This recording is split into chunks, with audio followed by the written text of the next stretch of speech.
வார வாரம் இந்த அதாவது மாசத்துல ஒரு நாள் சிலுவையை பற்றி பேசுறோம். யாருக்கெல்லாம் போர் அடிக்குது? ஏன் எப்ப பார்த்தாலும் சில்லுவ சில்லுவ. யாராக்காவது போர் அடிக்குதா? எனக்கு அடிக்கல முதல்ல. எனக்கு போர் அடிக்கல. அது பேச பேச எனக்கு இனிமையா இருக்கிறது. நானும் தொடர்ந்து பேசிதான் இருக்கிறேன். இதையே பேசணுமா? என்னடா பேசுறது? அப்படிலாம் இல்லாம அதான் ஆய்ந்து ஆராய்ச்சி பண்ணும் பொழுது அது இன்பமா இருக்கிறது. எனக்கு தேவ பலனா இருக்கிறது. ஹல்லேலூயா.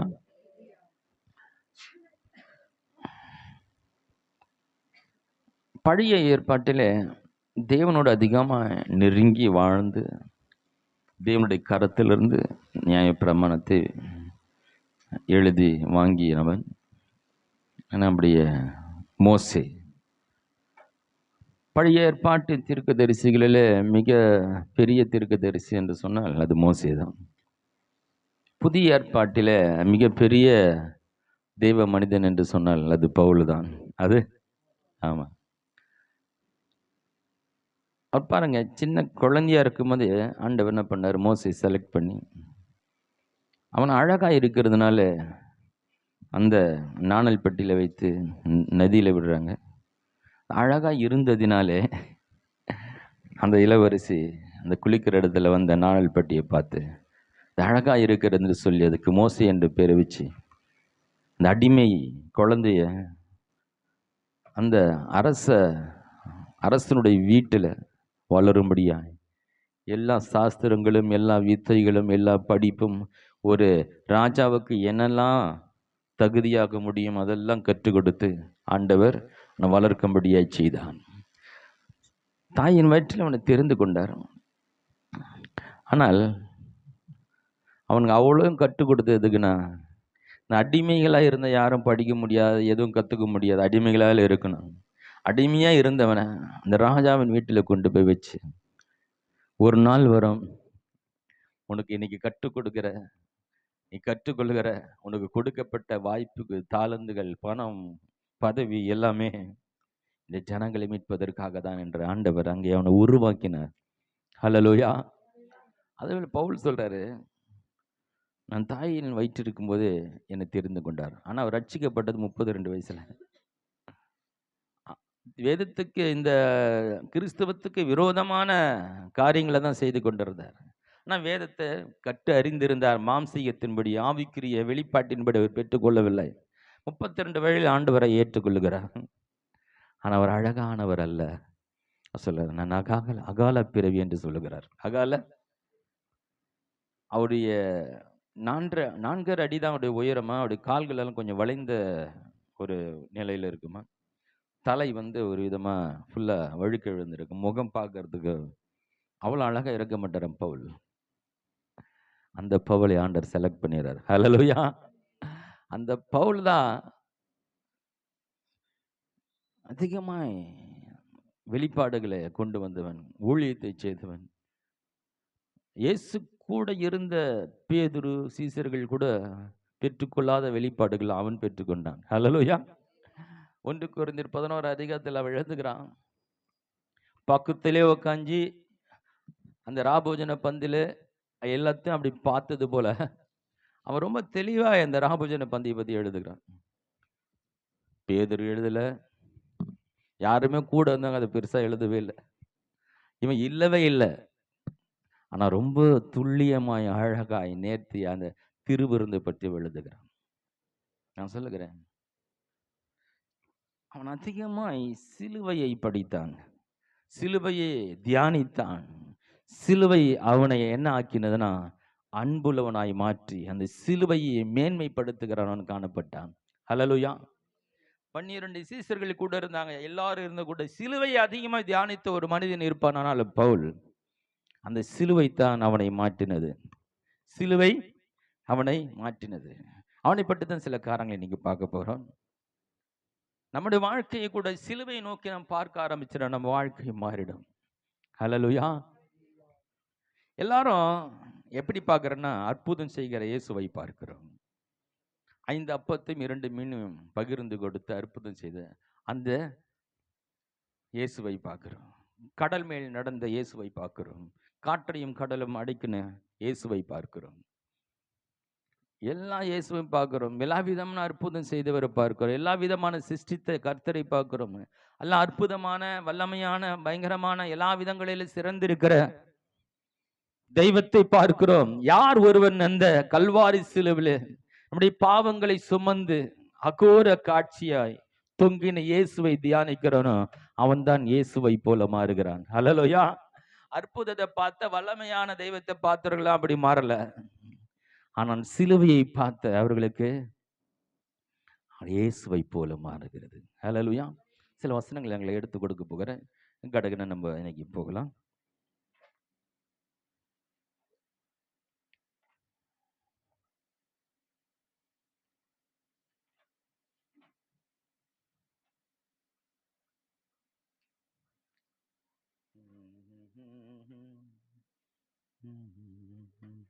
எடுத்துக்கொள்ளலாம். பிலிப்பியர் புத்தகம் 3ஆம் அதிகாரம் 18வது வசனம்.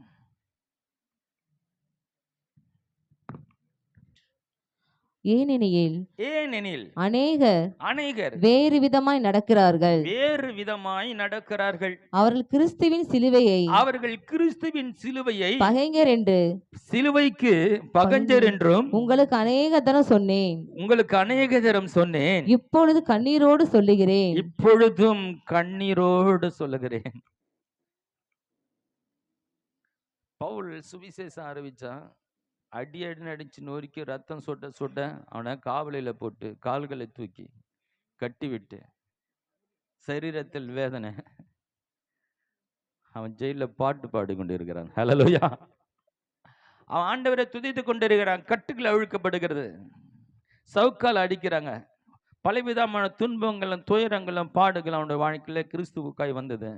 எங்கவன் அழுதான் என்ற வார்த்தையை பார்க்க முடியல. ஆனா அவன் அழுகிற ஒன்றை காட்சி இங்கே பார்க்க முடிகிறது. ஏனெனில் அநேகர் வேறு விதமாய் நடக்கிறார்கள். யாரை பத்தி இவர் சொல்றாரு?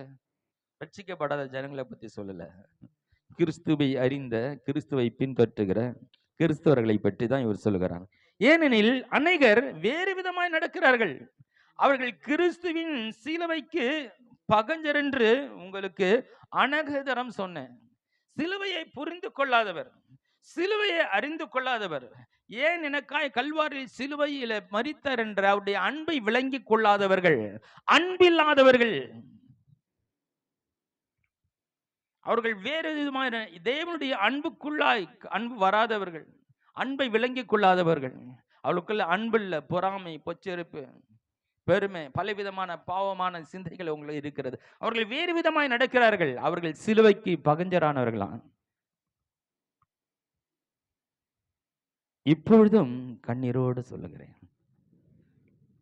அதாவது இயேசுவை ஏற்றுக்கொண்டேன் என்று சொல்லியும் அந்த தேவனுடைய அன்பை அவங்க புரிந்து கொள்ளாம, கல்வாரை விளங்கி கொள்ளாம வாழ்கிற ஜனங்களை பார்க்கும்போது ஆண்டவர் அறியாத ஒரு மக்கள் ஒரு விதமா இருக்கிறாங்க. அவங்கள ஆண்டவர் அறியல, எப்படியோ வாழ்ந்துட்டு போறாங்க. ஆண்டவர் அறியாதனால அப்படி இருக்கிறாங்க. ஆண்டோடைய பிள்ளை, ஆண்டவர் அறிந்திருக்கிற, ஆண்டவரை தெரிஞ்சிருக்கிறேன்னு சொல்லி அவங்க இந்த கல்வாரி புரியாம இருக்கிறாங்களே, அவங்கள பத்தி தான் சொல்லுகிறாங்க. இவங்க ஆண்டு சபைக்குள் வந்தும் ரட்சிக்கப்பட்டு என்று சொல்லிக்கூடிய இந்த கல்வாரி சிலுவைக்கு ஒரு விரோதமான ஒரு வாழ்க்கை வாழ்றாங்களே. கல்வாரி இவங்களுக்கு புரிந்து கொள்ளல, கல்வாரி உங்களுக்கு மாற்றவில்லையே. ஏன்னா கல்வாரியை பார்க்கல இவங்க. கல்வாரிய இவங்க பார்த்த இயேசு எப்படி தெரியுமா? சபைக்கு வந்தா ஆண்டவர் ஆசீர்வதிச்சிருவார், சபைக்கு வந்தா வேலை கச்சிரம் சுகம் கொடுத்துருவாரு, அற்புத தேவனை தான் தேடி வந்தாங்களே. எனக்காய் மரித்த இயேசு அவர்கள் பார்க்கவில்லை. ஹல்லேலூயா. உனக்காய் ஜீவனை கொடுத்த மரித்த இயேசு உன்னை எவ்வளவா நேசிக்கிறார் என்ற அந்த அன்பு உங்களுக்கு புரிந்து விட்டால், ஓ எனக்காய் இவ்வளவு பெரிய தேவன் எனக்காக மரித்து என்னை ரட்சித்து என்னை நீதிமானாய் பரிசுத்தவானாய் மாற்றி இருக்கிறார் என்றால், என்னை போன்ற எத்தனை மக்கள் இந்த உலகத்தில் இருக்கிறாங்களே, அந்த அன்பு என் இருதயத்தை நிரம்பி என்னை நெருக்கி ஏவக்கூடியதா இருக்க வேண்டும். ஹல்லேலூயா. சுயநல கிறிஸ்தவர்கள், நான் போவேன் நான் வருவேன். பாருங்க, அவர் பவுலுக்கு அந்த வேதனை இருக்கிறது. சபைக்குள்ள வந்து உங்கள் வாழ்க்கையில மாற்றம் வரலாம், இவங்க எங்க தான் போவாங்க? இவங்களை யார் தான் மாற்ற முடியும்? தேவ வசனம் போதிக்கப்படுகிற ஒரு இடத்திலிருந்து ஒரு மாற்றம் அடையாமல் போனால் இவர்கள் எங்க போய் மாற முடியும்? உங்கள் வாழ்க்கை எப்படி மாறும்? அதை நினைத்தவர் அழுகிறார். இதோட ஒரு சிறந்த இடம் எங்க? உன் வாழ்க்கையை மாற்றக்கூடிய, உன்னை சிறப்பானவனாய் மாற்றக்கூடிய வேறொரு இடம் இருக்கிறதா? வேறு எங்க இருக்கிறது? இந்த இடத்துல வந்து உங்கள் வாழ்க்கையில மாற்றங்கள் இல்லாவிட்டால் அவன் அழுகிறான். இதுக்குதான் அழ வருது. அவனை எவ்வளவு அடிச்சாங்க, நொறுக்குனாங்க, என்னென்னவோ பண்றாங்க, ஆனா அதுக்கெல்லாம் அழுகவே இல்லை. அவன் அழுகை கல்வாரியை புரியாத ஜனங்களை பற்றி, இயேசுவினுடைய பிள்ளை என்று சொல்லி கிறிஸ்தவர்களை சொல்லி கல்வாரி அன்பு விளங்காதவர்களை கொடுத்து அவன் கண்ணீர் விடுகிறான். சில காரியங்களை என்ன கடகடன் போகிறான். அவனை பற்றி சில காரியங்களை சொல்லிட்டு போறான். அவனுடைய காரியங்களில பிலிப்பியர் புத்தகம் 3ஆம் அதிகாரம் 4 முதல் 8 வசனங்களை வாசிக்கலாம். மாம்சத்தின் மேல் நம்பிக்கை வைக்க வேண்டுமானால் நானும் வைக்கலாம். வேறொருவன் மாம்சத்தின் மேல் நம்பிக்கையா இருக்க நினைத்தால் நான் அதிகமாய் அப்படி செய்யலாம். நான் 8ஆம் நாளில் விருத்த சேதனம் அடைந்தவன், இஸ்ரவேல் வம்சத்தான், பென்யமீன் கோத்திரத்தான், எபிரேயர் பிறந்த எபிரேயன், நியாய பிரமாணத்தின்படி பரிசேயன், பக்தி வேரத்தின்படி சபையை துன்பப்படுத்தினவன், நியாய பிரமாணத்துக்குரிய நீதின்படி குற்றம் சாட்டப்படாதவன். ஆகிலும் எனக்கு லாபமா இருந்தவைகளையோ அவைகளை கிறிஸ்துவுக்காக நஷ்டமென்று எண்ணினேன். அது மாத்திரமல்ல, என் கர்த்தராய கிறிஸ்து இயேசுவை அறிகிற அறிவின் மேன்மைக்காக எல்லாவற்றையும் நஷ்டமென்று எண்ணிக்கொண்டிருக்கிறேன். அவன் சிந்திக்க, செயல்பட, யோசிக்க, பெருமையாய் பேச பலவிதமான காரியங்கள் இருக்கிறது. அவன் பல காரியங்களை நோக்கி போகலாம். அவன் வாழ்க்கையில அவன் எல்லாத்தையும் தூக்கி போட்டுட்டு எல்லாத்தையும் குப்பை என்று எண்ணி விட்டு இந்த தெய்வத்தை அறிகிற அறிவின் மேன்மைக்காய் எல்லாத்தையும் குப்பைன்னு அவன் நினைச்சிட்டான். ஹலோ,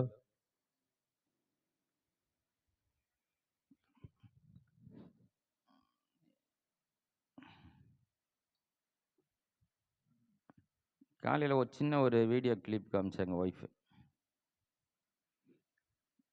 அதில் ஒரு பாஸ்டர் பேசுகிறாரு. என்னன்னா, ஆராதனைக்கு வராம ஃபங்க்ஷனுக்கு போகிறேன். அப்படி ஃபங்க்ஷன் போகிறவங்களுக்கு அங்கே வாழ்க்கையில் எதுவுமே ஃபங்க்ஷன் ஆகாதான். தேவனை துதிக்கிற ஆராதிக்கிற நேரத்தில் அங்கே போகிறேன், இங்கே போகிறேன், ரெஸ்ட் எடுக்கிறேன், தூங்குறேன், படுக்கிறேன், உங்களுக்கு எதுவும் ஃபங்க்ஷன் ஆகிறது கஷ்டம். தெய்வத்தை ஆராதிக்கிறது நமக்கு கிடைத்த பாக்கியம். நான் சொல்றேன், பெரிய ராஜாக்கள் கிடைக்கல, கோடீஸ்வரர் கிடைக்கல, அவர்கள் பணம் மமதையில் இருக்கிறாங்க, அதிகாரத்தின் வர்க்கத்தின் மேல இருக்கிறாங்க. அவங்க இறங்கி வரவே முடியாது, இந்த ரட்சிப்பை பெற்றுக்கொள்ள முடியாது. நீ நான் அந்த இயேசு கிறிஸ்து அறிந்து இருக்கிறது, ரட்சிக்கப்பட்டு இருக்கிறது தேவன் நமக்கு கொடுத்த பாக்கியம். இதை நம்ம பயன்படுத்திக் கொள்ளாம அவர் ஆராதித்து துதித்து அவருடைய மகிமையால் நிரம்பி பிரசனத்தினால் நிரம்பி சத்தத்தை கேட்டு இந்த உலகத்திலே முற்றிலும் ஜெயம் கொள்ளுகிறாள் மாறக்கூடியவர்களை நம்மை தேவன் அழைத்திருக்கிறாரே. இந்த நேரங்களில் வீணடித்து கொண்டிருந்தால் எங்க இந்த ஃபங்க்ஷன் ஆகும்? உன்னை ஃபங்க்ஷன் ஆக்குறது இந்த இடம் தான். ஹல்லேலூயா. உன்னை ஆக்டிவேட் பண்றது உங்களுடைய சிந்தையே, உங்களுடைய இருக்க உணர்வுகளை உங்களை ஆக்டிவேட் பண்ணி உங்களை செயல் வீரர்களை மாற்றுகிற இடம் இது. நீங்க வந்து ஆக்டிவேட் ஆகிற இடத்த விட்டுட்டு மற்ற காலங்களில் போனால் அங்கே முன்ன ஆக்டிவேட் பண்ண மாட்டாங்க, உங்க சோர்வடைய செய்வாங்க. திருப்போனார், நான் தரிசனம் பண்ணணும் அப்படின்னு சொல்லிட்டு உற்சாகமாக போனார். சாமியை பார்க்கணும், தரிசனம் பண்ண போகும்போது உற்சாகமாக போனார். வரும்போது அப்படியே டல் ஆகிட்டார். பா டயர்ட் ஆகிட்டேன்ப்பா, உடம்பு முடியாமச்சு, அப்படியே இது ஒத்துக்கலப்பா, அது ஒத்துக்கலப்பா, அப்படியாச்சுப்பாண்ணா. ஏயா தெய்வத்தை தரிசித்துட்டு வந்து இப்படி ஆகிட்டியப்பா, நீ போகும்போது நல்லா உற்சாகமாக போனியே, ஆனால் இங்கே சோறுமா நடக்க முடியாமல் அப்படியே எப்படியோ வந்து உள்ளே உட்காருங்க.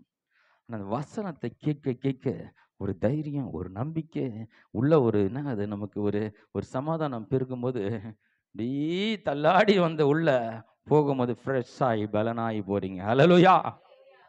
இதுதான் வித்தியாசம். நீங்க போற இடம்லாம் அது உங்களை ஆக்டிவேட் பண்ற இடம் இல்லை, உங்கள் சிந்தையை செயல்படுத்துகிற இடம் இல்லை, உங்களை உயர்வுக்கு நேரம் நடத்துகிற இடம் இல்லை. எதற்கு முக்கியத்துவம் கொடுக்கணும்? அதை தான் சொல்லுகிறார். நான் கண்ணீர் வடிக்கிறேன், சிலுவைக்கு விரோதமாய் ஒரு வாழ்க்கை வாழ்ந்து கொண்டிருக்கேன், ஆனா இயேசுவை ஏற்றுக்கொண்டு இருக்கிறாங்க. சிலுவையின் அன்பு அவங்களுக்கு புரியல. நான் எல்லாத்தையும் தூக்கி போட்டு வந்தேன். பெருமை அடைவதற்கான எத்தனை காரியங்கள் என்னிடத்தில் இருந்து இந்த கிறிஸ்துவை அறிகிற அறிவுக்காய் மேன்மைக்காய் என் வாழ்க்கையை தூக்கி போட்டுட்டு எல்லாத்தையும் வேணான்னு தள்ளிட்டு இதை நான் மேன்மையா நினைக்கிறேன். கலாத்தியர் புத்தகம் 2ஆம் அதிகாரம் 20வது வசனத்தை வாசிக்கலாம். சிலுவையை எவ்வளவு அவர் புரிந்து கொண்டார் என்பதற்கான சில வசனங்களை கொடுக்கிறேன். கிறிஸ்துடனே கூட சிலுவையில் அறையப்பட்டேன். கிறிஸ்துவுடனே கூட சிலுவையில் அறையப்பட்டேன். இவர் சிலுவை பார்க்கல, இவர் சிலுவைக்கு போய் சிலுவோடு அவரோட ஜாயிண்ட் ஆயிட்டார். வெறும் சிலுவை மட்டும் பார்க்கல, தானும் சிலுவையில் அறியப்பட்டதாக எண்ணுகிறார். சிலுவை எவ்வளவு தியானித்து பாருங்க, சிலுவை எவ்வளவு நோக்கி பார்த்திருப்பாருங்க, சிலுவை அன்பு இருக்குல்ல புரிந்திருக்கும்.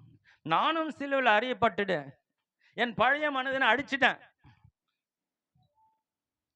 என் வாழ்க்கையில் இதுவரைக்கும் வாழ்ந்த மனிதன் நானும் சிலுவையில் அடிச்சு அவனை சாக அடிச்சிட்டேன். அவரோட பாருங்க சிலுவை பற்றி அவனுடைய அறிவை பாருங்க. கலாத்தியர் 6:14 வாசிங்க. நானும் நம்முடைய கர்த்தராகிய இயேசு கிறிஸ்துவின் சிலுவையை குறித்தே அல்லாமல் வேறொன்றையும் குறித்து மேன்மை பாராட்டாதிருப்பேனாக. சிலுவையை பார்த்து ஆராய்ந்து நோக்கி பார்த்து அவன் வாழ்க்கையில ஒண்ணு புரிஞ்சிச்சு, சிலுவையை விட பெருசு ஒண்ணுமே இல்லை. மேன்மையா பேசுறது உலகத்துல ஒண்ணுமே இல்லை. ஏன்னா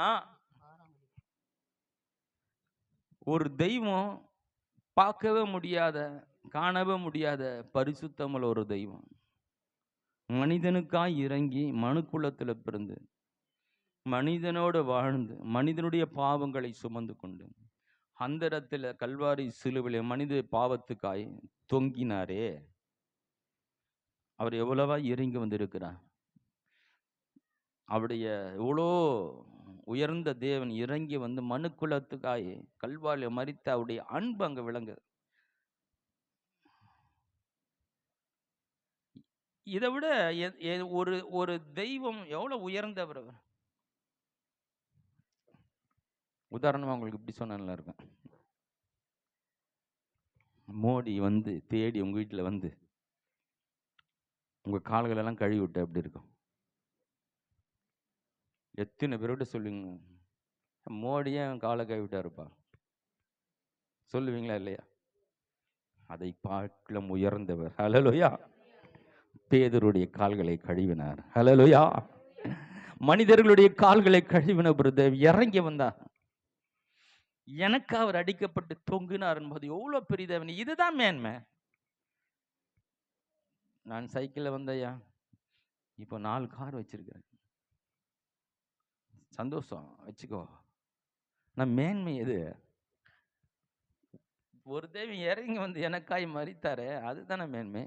நமக்கு இருக்கிற படிப்போ தகுதியோ பணமோ பதவியோ வச்சுக்கோ, ஆண்டவர் பிள்ளைக்கு வச்சுக்கிறது இல்லை. அது மேன்மை இல்லை. சில எல்லாம் குப்பை.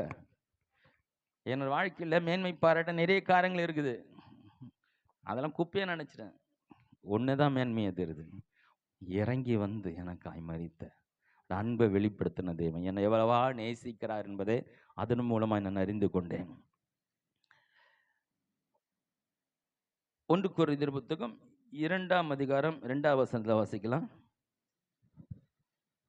இயேசு கிறிஸ்துவை சிலுவையில் அறையப்பட்ட அவரையே அன்றி வேறொருவரையும் உங்களுக்குள்ளே அறியாதிருக்க தீர்மானித்திருந்தேன்.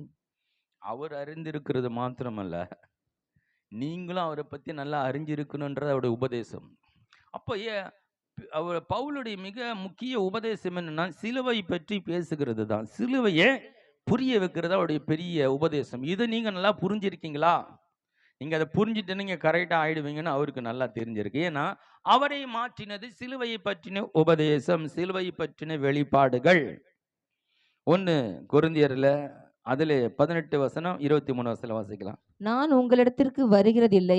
1 கொரிந்தியர் 1ஆம் அதிகாரம் 18 வசனம். சிலுவை பற்றிய உபதேசம், சிலுவை பற்றின உபதேசம் கெட்டு போகிறவர்களுக்கு பைத்தியமாய் இருக்கிறது, ரட்சிக்கப்படுகிற நமக்கோ தேவ பலனாய் இருக்கிறது. அப்ப பவுலுக்கு எது தேவ பலனாய் இருந்தது? சிலுவையை பற்றின உபதேசம் தான். சிலுவை பற்றி அறிவு தான் வெளிப்பாடுதான் அவருக்கு ஒரு மிகப்பெரிய பலனா இருந்தது. அதனாலதான் பாடுகளை சபிக்க முடிந்தது.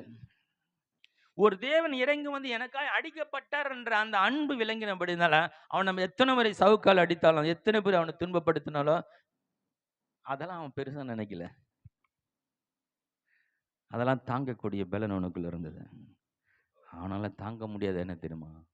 தேவனை அறிந்து கொண்டவர்கள், தேவன் அறிந்திருக்கிறேன், நானும் தேவனுடைய பிள்ளை என்று சொல்லுகிறவர்கள், இந்த சிலுவையை புரிந்து கொள்ளாமர்கள், புரிந்து கொள்ளாத ஒரு வாழ்க்கை வாழ்கிறவர்களை பார்த்து அவர் கண்ணீர் வடிக்கிறார். கொலைசீர் புத்தகம் 1ஆம் அதிகாரம் 13ஆம் வசனத்தை வாசிக்கலாம்.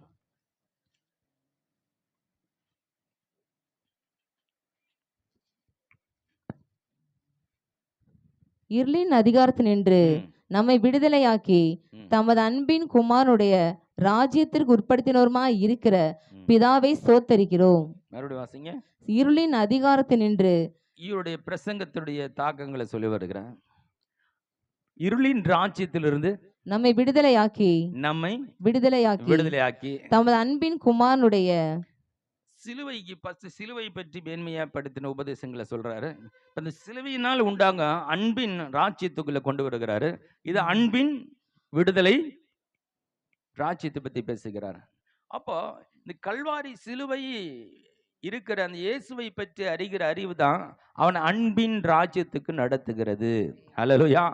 அவருடைய உபதேசத்துல முக்கியமானது சிலுவையின் உபதேசம்.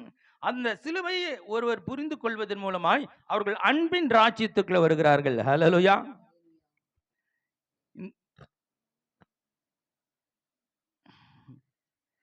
கலாத்தியர் அதில் 3ஆம் அதிகாரம் 1ஆம் வசனம் வாசிக்கலாம். கலாத்தியர் 3ஆம் அதிகாரம் முதல் வசனம். புத்தியில்லா கலாத்தியரே, புத்தி இல்லாத கலாத்தியரே, நீங்கள் சத்தியத்திற்கு கீழ்ப்படியாமல் போகத்தக்கதாக உங்களை மயக்கினவன் யார்? இயேசு கிறிஸ்து சிலுவையில் அறையப்பட்டவராக உங்கள் கண்களுக்கு முன், உங்களுடைய கண்களுக்கு முன் பிரத்யட்சமாய் உங்களுக்குள்ளே வெளிப்படுத்தப்பட்டிருந்தாரே. அப்போ என்ன வெளிப்படுத்தப்பட்டாரு? எண்ணத்தை வெளிப்படுத்தினாரு. இயேசு அவங்களை கண்ணு முன்னாடி இருக்கிறது போல அவருடைய பிரசங்கத்தை வெளிப்படுத்தி இருக்கிறாரு. வெளிப்படுத்தப்பட்டு இருந்தாரே. அவருடைய பிரசங்கத்தின் தாக்கம் என்ன? கல்வாரியை குறித்து பிரசங்கித்து அவர்களை அன்பின் ராஜ்யத்துக்கு நடத்துகிறது தான் பிரதான பிரசங்கம். ஹல்லேலூயா. அவர் பேசினா கொண்டு வந்தவங்க கண்ணு முன்னாடி இயேசு கல்வாரி சிலுவையை கொண்டு வந்து நிறுத்திடுவார். அப்படி அவர் பிரசங்கம் இருக்கும். அவருடைய அன்பையை உங்களுடைய இறுதிங்களை ஊற பண்ணிடுவார். அவருடைய பிரசங்கத்தை கேட்டனா அன்பினால நிறைஞ்சிருங்க. அவருடைய பிரசங்கத்துடைய தாக்கம் அப்படி இருக்கும். எபேசியர் புத்தகம் 2ஆம் அதிகாரம் 16ஆம் வசனம்.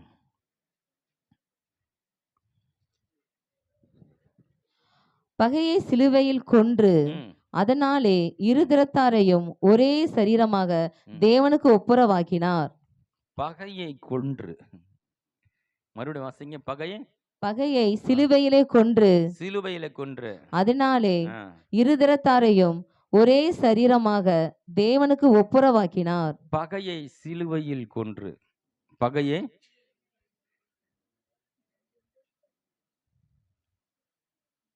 சிலுவை உங்களுக்கு புரிஞ்சா யார் மேல உங்களுக்கு பகை கசப்பு வராது. ஹலோ, சிலுவை புரிஞ்சுட்டா எல்லாரும் நேசிக்க தான் முடியும். நேசிக்கத்தான்.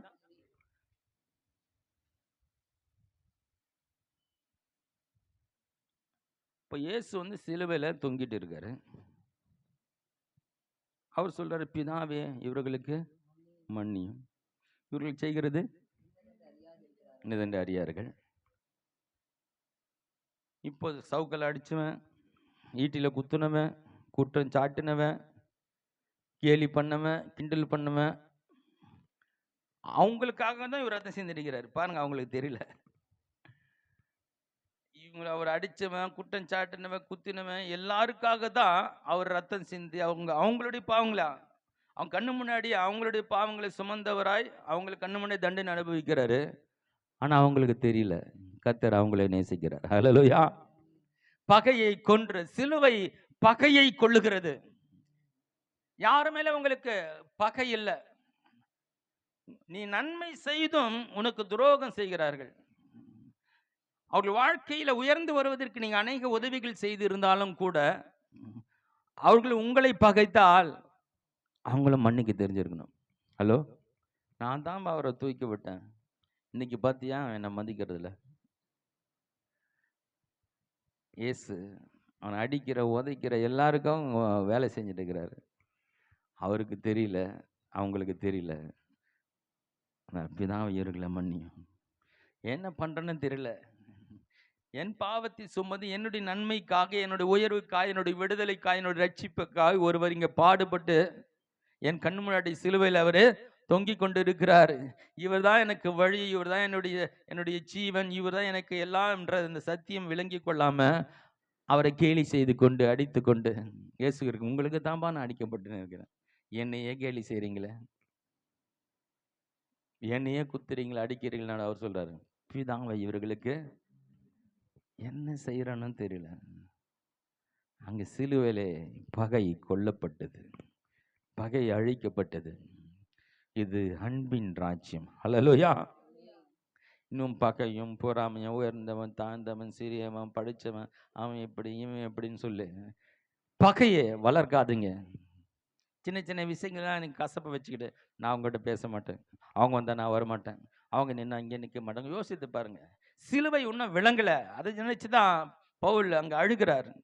நீங்கள் தேவனுடைய பிள்ளை என்று சொல்லி சிலுவை இளங்காத கிறிஸ்துவா இருக்கீங்களே. சிலுவை தான் உங்கள் பலன். பல பிரச்சனைகளும் சகிக்கக்கூடிய சக்தி. ஹல்லேலூயா. என்ன பலன்? நமக்கு எதிராக எந்த சூழ்நிலையில் இருந்தாலும் அதை தாங்கி நிற்கிறது. ஹல்லேலூயா. நம்ம பல பேர் வெறுத்தாலும் நாம் அவங்களை வெறுக்கக்கூடாது. நம்மளை அநேகர் குற்றம் சாட்டினாலும் நாம் அவங்களை குற்றம் சாட்டக்கூடாது. நமக்கு யாரும் உதவி செய்யாமல் போனாலும் நாம் மற்றவங்களுக்கு உதவி செய்யணும். அதுதானே சிலுவை.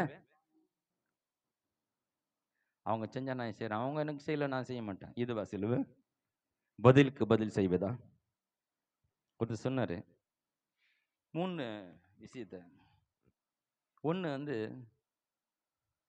சாத்தான், அவனுடைய குணாதிசயத்தில் என்னென்னா, நன்மை செய்தாலும் அவன் தீமை செய்வானா. சாத்தான் இருக்கணும். நன்மை செஞ்சவங்களுக்கு தீமை செய்வது சாத்தான் எடுக்கணும்.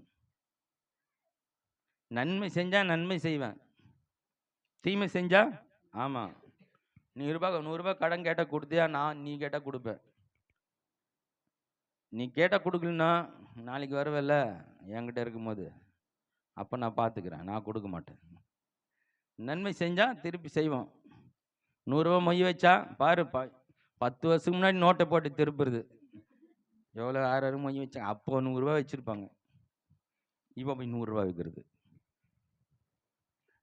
நீங்கள் என்ன செஞ்சீங்களோ இது மனுஷனுடைய குணம். தீமை செய்தவர்களுக்கும் நன்மை செய்வது என் தேவனுடைய குணம். ஹல்லேலூயா. 1000 தீமைகள் அவருக்கு எதிரான காரியங்களை செய்திருந்தாலும் உன்னை நேசிக்கிற ஒரு தேவன். ஹல்லேலூயா. உன்னை அன்பு செலுத்துகிற ஒரு தேவன். ஹல்லேலூயா. பகையை கொன்று போட்ட ஒரு இடம் சிலுவை. சிலுவை புரிஞ்சுட்டா இந்த உலகத்தில் யாரையும் உங்களை நீங்கள் யாரையுமே பகைச்சிக்க மாட்டீங்க. யாரு மேலே உங்களுக்கு கசப்பு இருக்காது. நீங்கள் அன்பின் ராஜ்யத்தில் அது நேசம் ஒன்று தான் இருக்கு. ஒருத்தரை நேசிக்கத்தான் முடியாது, பகைக்க முடியாது. அதான் சொல்லுகிறார், சிலுவைக்கு எதிரான வாழ்க்கை வாழுகிறீங்க, உங்களை பார்த்து எனக்கு கண்ணீர் வடிக்கிறேன், நேசிக்க முடியல உங்களால. உலகத்தின் பாவத்தை சுமந்து தீர்த்த கேஸ். யோவான் 15:10 வாசிக்கலாம்.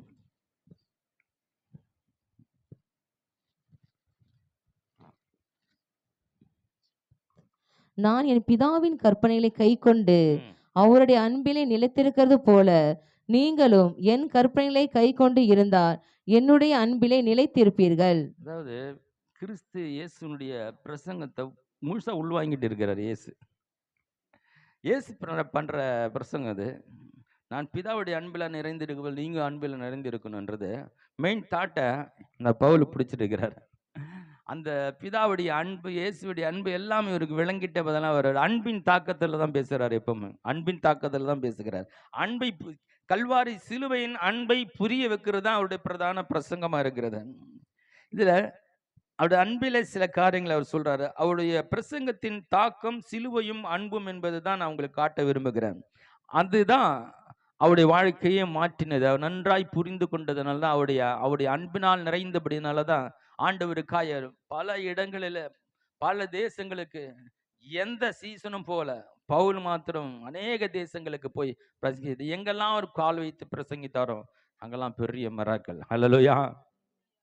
அதை பற்றி சில காரியங்கள் சொல்ல போறேன், அப்படி பார்த்துட்டு போகலாம். ரோமருக்கு எழுதின புத்தகத்தில் 12ஆம் அதிகாரம் 9ஆம் வசனம். ரோமர் 12:9. உங்கள் அன்பு மாயமற்றதா இருப்பதாக.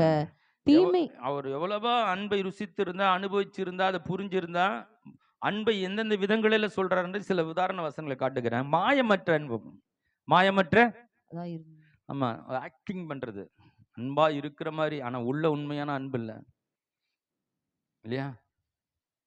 சோத்திரமே சொல்லணுமே வேற வழியிலன்னு சோத்திரம் சொல்றது. சோத்திரக்கா உள்ள உனக்கெல்லாம் எனக்கு சோத்திரம் சொல்ல வேண்டியதா போச்சு, என்ன பண்ற, எதிர்க்க வந்துட்டிய. உண்மையான அன்புல சொல்றது இல்லை, மாயமற்ற அன்பு. ரோமர் 13:8 வாசிக்கலாம்.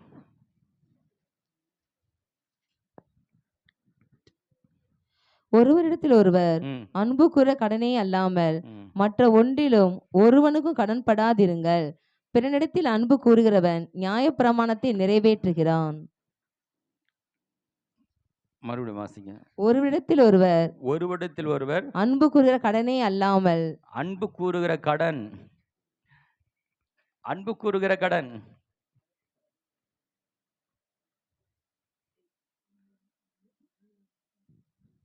நாம செலுத்துற அன்பு ஒருத்தனை கடன்காரன் ஆக்கணும். இந்த வசனம் புரிஞ்சுக்கிட்டீங்கன்னா நீங்க சூப்பர். எப்படின்னா, நாம் ஒருவருக்கு செய்கிற அதிகமான நன்மையே அவங்களுக்கு செய்யும் போது அவங்க நமக்கு கடன்காரன் ஆயிடுறாங்க. எப்படின்னா, நமக்கு இவ்வளோ செஞ்சாங்களே, நம்ம ஒண்ணுமே செய்யலையே, அவங்களுக்கு ஏதாவது செய்யணுமே. ஹலோ, அன்பிலே கடன்காரர்கள், அன்பிலே கடன்காரர்களை உருவாக்குங்க. நீ செய்கிற நன்மை அதிகமாய் ஒருத்தர் அந்த அன்பு விளங்கி புரிந்து அவர்களுக்கு எவ்வளோ நமக்காக எத்தனை நன்மை செய்திருக்காங்க. அப்போ அவங்க ஒரு கடன்காரனை போல இவங்களுக்கு நாம் என்ன செய்ய போகிறோம்? நம்முடைய வாழ்க்கைக்காக இவங்க இவ்வளோ செஞ்சாங்களே, நம்ம உயர்வுக்காக இவ்வளோ செஞ்சாங்களே, இவர்களுக்கு நாம் என்ன செய்ய போகிறாங்க? கடன்காரர்கள். அன்பில் கடனை வைங்க. எவ்வளோ ஒரு அன்பை ஒரு புரிந்து கொண்டிருந்தா, அன்பு எந்த அளவுக்கு கிறிஸ்துவின் அன்பு விளங்கி இருந்தா இவர் இப்படி பேச முடியும். வாசிக்கலாம். 1 கொரிந்தியர் 13ஆம் அதிகாரம் 8வது வசனம்.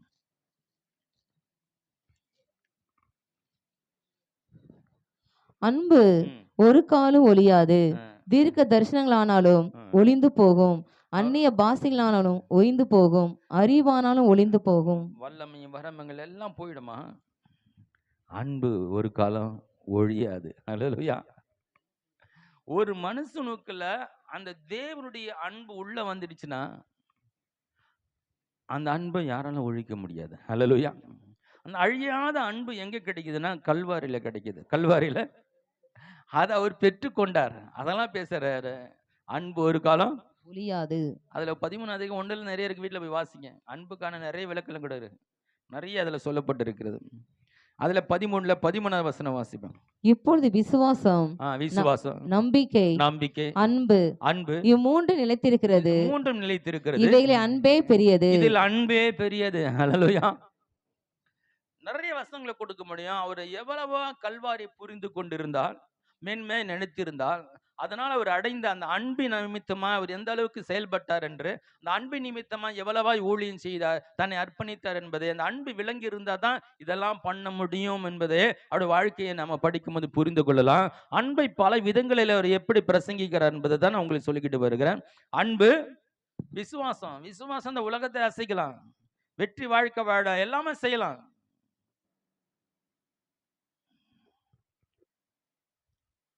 ஆனா அதை காட்டில அன்பு பெரியது. அல்லேலூயா. விசுவாசம் பெற்றுக்கொள்கிறது, அன்பு கொடுக்கிறது. எது பெருசுங்க? அல்லேலூயா. விசுவாசம் பெற்றுக்கொள்கிறது, எடுத்துக்கொள்கிறது. அன்பு கொடுக்கிறது. அன்பு பெரியதுங்க. கலாத்தியர் 5:22.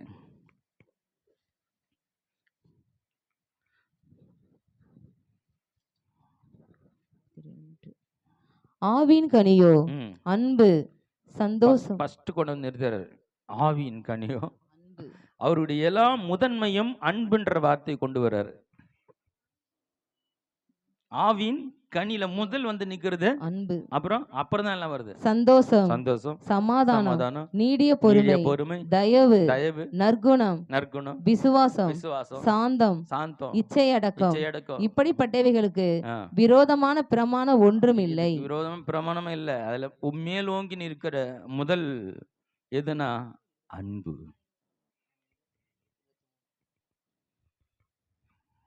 நீங்க எவ்வளவாய் கல்வாரி குறித்த வெளிப்பாட்டு நான் நிறைஞ்சிருக்கீங்களா? அந்த அன்பு உங்க இருதயத்தில் நிறைய ஆரம்பிச்சிடும். அன்பு நிறைஞ்சிட்டா என்ன தருமாகும்? 2 கொரிந்தியர் 5:14 வாசிக்கலாம்.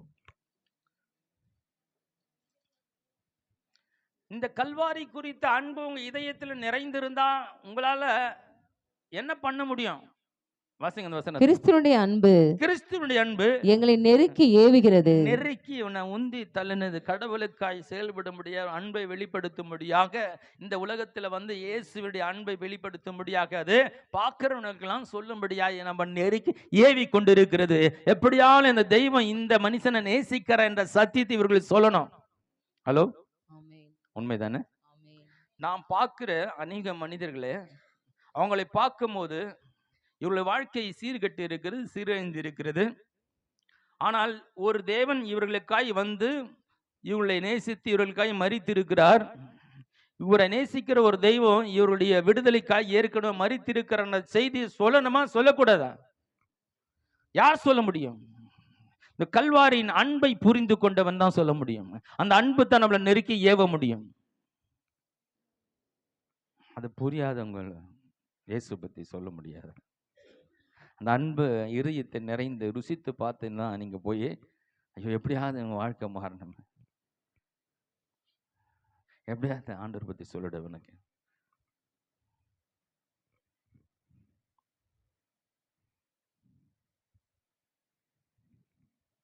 1 கொரிந்தியர் 11:1 வாசிக்கலாம். நான் கிறிஸ்துவை பின்பற்றுவது போல நீங்கள் என்னை பின்பற்றுகளா இருங்கள். இந்த வசனம் எனக்கு முதல்ல எப்படி இருந்ததுன்னா, படிக்கும்போது ஒரு கேள்விக்குறியாக இருந்தது. இது புரிஞ்சுக்கிறது கொஞ்சம் கஷ்டமாக கூட இருந்தது. ஏன்னா இப்படியெல்லாம் ஒவ்வொரு மனிதன் சொல்ல முடியும். ஏன்னா பவுலை பற்றி அவ்வளோ படித்ததில்லை, பவுலை பற்றி தெரியாது. அந்த வசனம் மட்டும் படிக்கும்போது எனக்கு ஒரு கேள்விக்குறி. அவர் என்ன சொல்கிறாரு? நான் கிறிஸ்துவை பின்பற்றுகிறது போல நீங்கள் என்னை பின்பற்றுகளா இருங்கள். இவர் என்னப்பா சொல்லணும்? நான் கிறிஸ்துவை பின்பற்றுகிறது போல நீங்களும் கிறிஸ்துவை பின்பற்றுங்கள் தான் சொல்லணும். இவரை என்னை பின்பற்ற, இவரை எப்படி பின்பற்ற முடியும்? அப்படி எப்படி சொல்லலாம் அப்படின்னு ரொம்ப வருஷங்கள் எனக்குள்ள ஒரு கேள்விக்குறியா இருந்தது. ஆனா அவர் எவ்வளவா கிறிஸ்துவை பின்பற்றி இருக்கிறார், புரிந்திருக்கிறார், எவ்வளவு அன்பினால நிறைந்திருக்கிறார், அவர் செய்த ஊழியங்கள் என்ன என்பது படிக்கும்போது எந்த அளவுக்கு அவர் கிறிஸ்துவாய் மாறி இருக்கிறார் என்பதை பொறுத்து தான் அவர் இப்படி சொல்றாரு. இந்த இயேசுவை நீங்க பார்க்கலப்பா, கண்ணு முன்னாடி இல்லை, ஆனா அவருடைய வசனத்துக்கு அப்படி அர்ப்பணித்து வாழ்ந்து கொண்டிருக்கிற அன்பினால் நிறைந்த ஒரு மனிதன் நீங்க பாக்குறீங்களே, கண்ணு முன்னாடி என் வாழ்க்கையை பாக்குறீங்களே, என் வாழ்க்கையாவது பின்பற்றீங்க. நான் கிறிஸ்துவை பின்பற்றுகிறது போல என்னை பார்த்தா அது நான் செய்யறது கொஞ்சம் செஞ்சா கூட பெரிய விஷயம் தான். என்னை பின்பற்றுங்கள். ஹலோ, எந்த அளவு அன்பை ருசித்து அன்பை அவர் அனுபவிச்சு அவர் வந்திருக்க முடியும்?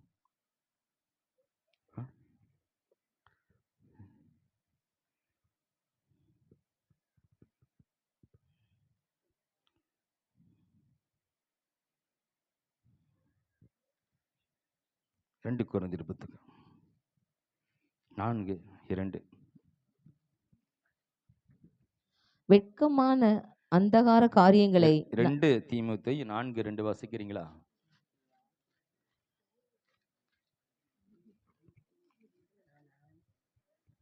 எல்லா மனுஷரும் ரட்சிக்கப்படவும் சத்தியத்தை அறிகிற அறிவை அடையவும். 2 கொரிந்தியர் தீமோத்தேயு 4:2 2 தீமோத்தேயு எடுத்துங்க, மன்னிக்கும், 2 தீமோத்தேயு 4:2 சமயம் வாய்த்தாலும் வாய்க்காவிட்டாலும் ஜாக்கிரதையாய் திருவசனத்தை பிரசங்கம் பண்ணு. அவர் வெளியே விட்டா பயங்கரமா என்ன பண்றாருன்னு கலக்குறாரு. சரி, இவனை வெளியே விட்டா எதனா பண்ணிடுறான்னு சொல்லிட்டு போட்டு ஜெயிலில் போட்டுறாங்க. அடிக்கடி பிடிச்சி ஜெயிலில் போட்டா என்ன பண்றாரு, வெளிப்பாட்டா எழுதி தள்ளுறாரு. வெளிப்பாட்டா நீ ஜெயிலில் போட்டெல்லாம் சும்மா இருக்க மாட்டேன், சமயம் வாய்த்தா சொல்லுவேன், இல்லைன்னா உக்காஞ்சி நான் எழுதுவேன்னு சொல்லிட்டு அவர் என்ன பண்றது, எந்த சூழ்நிலையும் என்ன பண்றாரு, சிறப்பாக பயன்படுத்திக்கிறார் தேவனுடைய ராஜ்யத்துக்காக. ஹலோ, நீங்க எப்படிமா? சமயம் வாய்த்தான வரும் ஐயா. கத்தர் இது வேற, கத்தருக்கு சித்தமானவள். கத்தர் சித்தம் என்னன்னு உங்களுக்கு தெரியாது, சும்மா எங்க அப்பப்போ சொல்லிக்குது கத்தருக்கு சித்தமானவள். எல்லாம் நீ பண்ற மாதிரி பண்ணிக்கிறது, நீ நினைச்சுக்கிறதா நடக்குது. கேட்ட கத்தருக்கு சித்தம், உண்மையிலே கத்தர் சித்து தான் நடக்குதா? கத்தர் தான் கீழ்ப்படுது நடக்கிறீங்களா? கத்தர் சித்தம் என்னன்னு தெரியுமா? பைபிளில் தான் இருக்கு. பைபிளே தொடர்றது இல்லை, அப்புறம் கத்தருக்கு சித்தமானால் எங்க? தெய்வ சித்தத்தை அறிந்து கொள்ள நம்ம கரங்களில் கொடுக்கப்பட்ட வேத புத்தகம். ஹல்லேலூயா. மிக தெளிவான துல்லியமான தெய்வ சித்தத்தை ஒரு மனிதன் அறிந்து கொள்ள தேவன் எழுதி கொடுத்திருக்கிற அந்த வேத புத்தகத்துல இருந்து அவன் தெளிவான முடிவுகள் எடுக்க முடியும். ஹல்லேலூயா.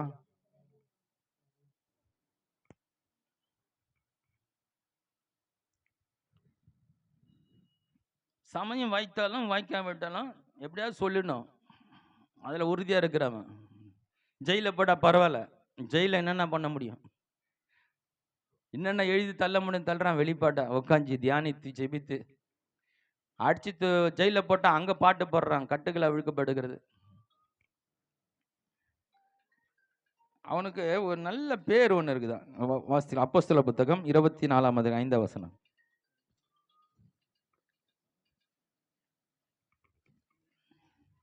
இந்த மாதிரி பேரெல்லாம் உங்களுக்கு எல்லாம் வைக்கலாமான்னு பாக்குறேன்னு. என்னவென்றால் இந்த மனுஷன் கொள்ளை நோயாகவும் பூச்சக்கரத்தில் உள்ள சகல யூதருக்குள்ளும் கலகம் எழுப்புறனாகவும் கலகங்களை எழுப்புகிறவனாகவும் நசரேயுடைய மத பேதத்துக்கு முதலாளியாகவும் இருக்கிறான் என்று கண்டறிந்தோம். ஹலோ, இவனை பற்றி பல விதங்களை அலசி ஆராய்ச்சி யாரா என்னடா பண்றான் எப்படின்னு சொல்லி எல்லாம் பத்தி உக்காஞ்சி பார்த்தா இவன் ஒரு கொள்ளை நோயா இருக்கிறானா. ஒரு ஊர்ல 2 வருஷம் 3 வருஷம் அந்த ஊரே ரட்சிக்கப்பட்டுடுமாங்க. ஹலோ ஹலோ, இருக்கீங்களா? இந்த பவுல் ஒரு பட்டணத்துல 2-3 வருஷம் தங்கினாலா அந்த ஊரை ரட்சிப்புக்குள்ள வழி நடத்திடுவானா. ஒரு எப்படி கொரோனா பேசுனா அப்படியே அவங்க பிடிச்சிக்குது இல்லையா?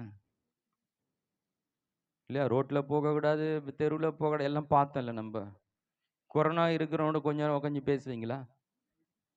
அடுத்து கொஞ்ச நேரத்தில் கொரோனா உங்களை பிடிச்சிடும். அப்படிதான் அவன் கதை. பவுல் அவன் கொஞ்ச நேரம் பேசிட்டானா அந்த தெய்வனுடைய அன்பு அவனுக்கு புரிய வச்சிருவான். அவன் ரட்சிக்கப்பட்டே ஆகணும். ஒரு ராஜா சொல்றா பாருங்க, அப்போஸ்தலர் புத்தகம் 26-28 வாசிக்கிறோம். ஒரு நீதிமன்றத்துல ராஜாக்கள் மத்தியில ஒரு கேஸ் நடந்து கொண்டிருக்கு. இவனை பேச விட்டுட்டாங்க. அப்பொழுது அகிரிப்பா பவுலை நோக்கி நான் கிறிஸ்தவனா ஆகிறதுக்கு கொஞ்சம் தான்பா நீ என்னை சம்மதிக்க பண்ணுகிறாய் என்றான். முக்காவாசி 90% நான் கிறிஸ்தவன் ஆக்கிட்டேன், நீ இன்னும் கொஞ்ச நேரம் இங்க இருந்தேன்னா என் கதை நான் கிறிஸ்தவன் ஆயிடுவேன். ஹலோ, கொள்ளை நோய் நீ இருக்கிற இடம், நீ கிறிஸ்துவின் அன்பினால் நிறைந்திருந்தா, கல்வாரி உனக்கு புரிந்திருந்தா சீக்கிரத்தில் குடும்பம் ரட்சிக்கப்பட்டுடுங்க. ஹல்லேலூயா. உங்க மாமியார் ரட்சிக்கப்படுவாங்க, புருஷன் ரட்சிக்கப்படும், குடும்பத்தில் இருக்கிறவங்க ரட்சிக்கப்படுவாங்க. உன்னை சூழ்ந்து இருக்கிற நிச்சயமா ரட்சிக்கப்படணும். ஐயா 10 வருஷமா என் புருஷனுக்கு ஜெபம் பண்றேன். ஜெபம் பண்ணினே இரு. வாழ்க்கையில கிறிஸ்துவை வெளிப்படுத்தி காட்டு, உன் அன்பை வெளிப்படுத்தி காட்டு. ஐயா 2-3 வருஷத்துல ஊரையே கிறிஸ்தவனா மாத்திரான் பாவன். அதுக்குள்ள ஒரு 4 சபையை உருவாக்கிட்டாங்க. பவுலை போல ஊழியம் செய்தவர் யாரும் இருக்க முடியாது.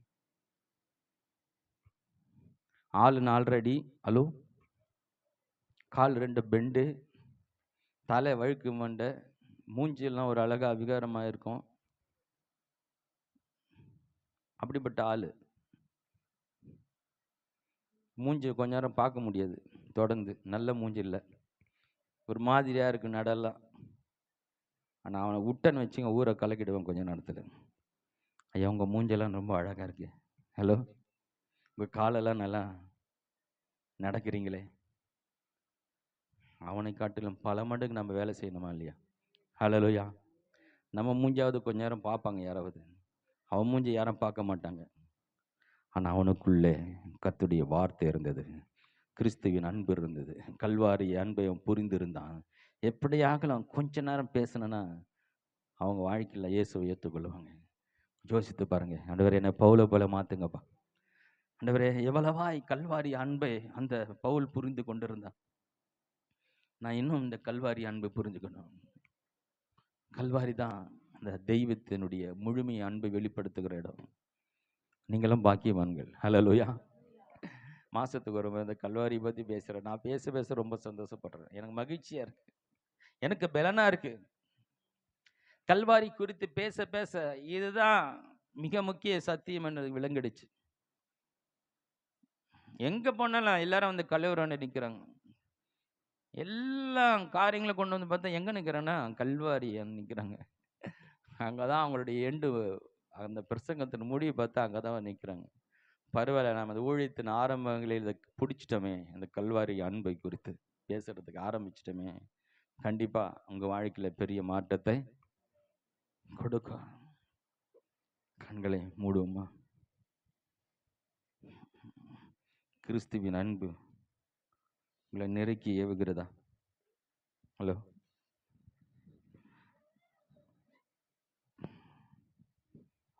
கிறிஸ்துவினுடைய அன்பை புரிந்து கொள்ளல, கல்வாரியை புரிந்து கொள்ளலன்னு பவுல் கண்ணீர் வடித்தாருன்னு படித்தோம். அதை நான் இன்னொரு கோணத்தில் காட்டுறேன். உங்களுக்காய் கல்வாரியில மரித்த இயேசுடைய உள்ளம் என்னவா இருக்கும்?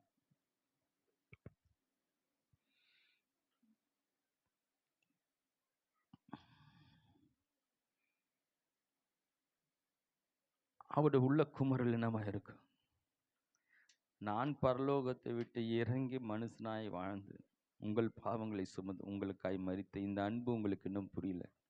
இன்னும் ஒருத்தர் அடிச்சுக்கிறீங்க, திட்டிக்கிறீங்க, பொறாமை, பெருமை, நான் உயர்ந்தவன், நீ பெரிய ஆளு, நான் பெரிய ஆளு, எனக்கு அது தெரியும், உனக்கு இது தெரியும். கொஞ்சம் யோசித்து பாருங்க. எல்லாத்தையும் குப்பையா தூக்கி போட்டு வந்துட்டார் அவர். இன்னும் நான் தெய்வத்தை அறியணும், இந்த கல்வாரி அன்பை புரியணும். இந்த அன்பை வைத்து தான் அந்த உலகத்தை கலக்கினார் அவர். ஹல்லேலூயா. Thank you Father. இந்த விந்தை அன்பு